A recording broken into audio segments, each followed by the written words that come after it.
다양한 우리가 진단과 상태를 파악을 한 다음에 이 치료의 방향을 결정을 하게 됩니다. 제일 중요하죠. 그래서 이 치료는 우리가 크게는 이제 세 가지라고 알고 계시죠. 수술, 항암 약물, 항암 방사선 이렇게 이제 결정이 되고요. 어떤 암이냐, 어떤 병기에 발견됐냐에 따라서 이 치료의 순서들이나 항목들은 바뀌게 됩니다. 그래서 대표적으로 수술 같은 경우도 우리가 뭐 배를 여는 수술을 하냐, 로봇 수술을 하냐 이런 걸 결정하게 될 거고요. 어찌 보면 제일 고민이 많이 되고 비용 부담이 많을 수도 있는 항암제, 그렇죠? 항암 약물 같은 경우에도 화학 항암제를 하냐, 표적을 하냐, 면역을 하냐 뭐 이렇게 구분을 하실 거고요. 그리고 이제 방사선 치료도 기본적으로 우리가 많이 해오던 방사선들을 할 것이냐, 또는 뭐 양성제를 할 거냐, 또는 뭐 꿈의 암 치료기라고 부르는 중입자를 할 거냐, 이제 뭐 이런 식으로 이제 의사들이 물어보게 될 겁니다. 그리고 이제 이런 치료의 방향들에서 어찌 보면 제일 중요한 거는 환자 입장에서는 좋은 치료를 선택해 주는 것도 좋지만 어찌 보면 가장 예민한 게 바로 비용일 겁니다. 그래서 이 비용이 결국 의사들이 병원에서는 급여가 됩니다, 안 됩니다. 그렇죠? 나라에서 지원을 해줍니다. 환자분이 오롯이 부담을 하셔야 됩니다. 뭐 이렇게 구분이 될 거고요. 결국 부담이 되는 거는 이 비급여 항목, 그렇죠? 환자가 오롯이 다 부담을 하셔야 되는 이 비용이 제일 부담이 될 겁니다. 그리고 이 치료도 우리가 또 두 개로 나누면 입원이냐 통원이냐로 나뉠 건데요. 결국 부담이 되는 거는 실손이 있다는 전제하에서는 가장 부담이 되는 건 통원이겠죠. 그렇죠? 입원은 대부분 입원 실손 한도가 좀 높기 때문에 웬만큼 커버가 된다라고 하면 통원은 한도가 사실 너무 적지 않습니까? 그래서 이 비급여 항목들 중에서 통원으로 해야 되는 항목들이 사실 굉장한 부담이 될 것이고, 그래서 우리는 이 부분을 많이 커버해야 된다고 강조를 하고 있습니다. 그러면 주로 어떤 것들이 있겠느냐? 그렇죠? 암 치료의 과정을 제가 크게 수술, 약물, 방사선을 구분을 해드렸는데요.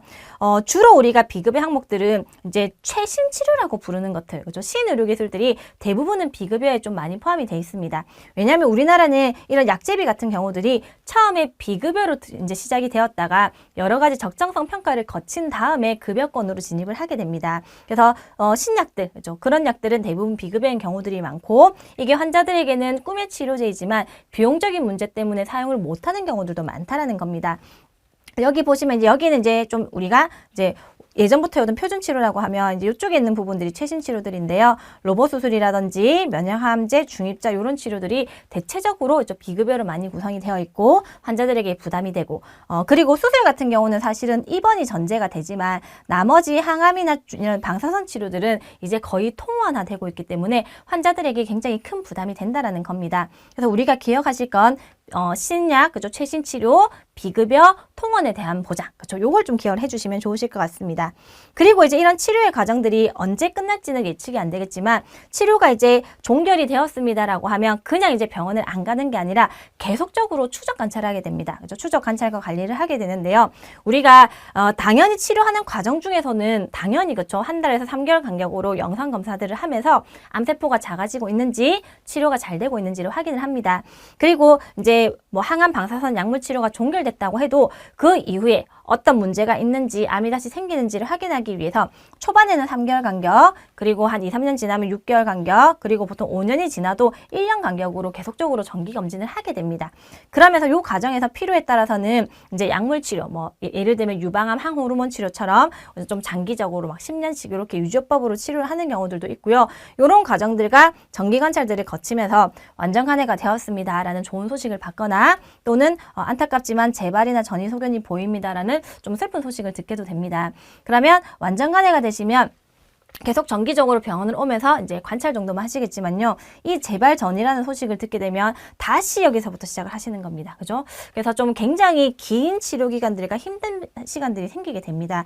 우리가 과거에는 여기에서 금방 종결되는 경우들이 많았지만 치료 기술들이 좋아지면서 결국은 이 치료의 여정들을 계속적으로 반복하는 일들이 많이 생기게 된다는 거고, 그래서 우리는 이제는 한 번 받고 끝나는 진단비가 아니라 반복적으로 계속 받을 수 있는 치료비가 필요해졌다는 거를 우리가 풀어낼 수 있습니다. 그래서 핵심은 뭐냐면 우리가 암을 치료하는 과정 중에서 쭉 제가 여정을 풀어드렸지만 가장 비용이 부담이 되고 힘든 시기들이 직접 치료에 대한 부분들이고요.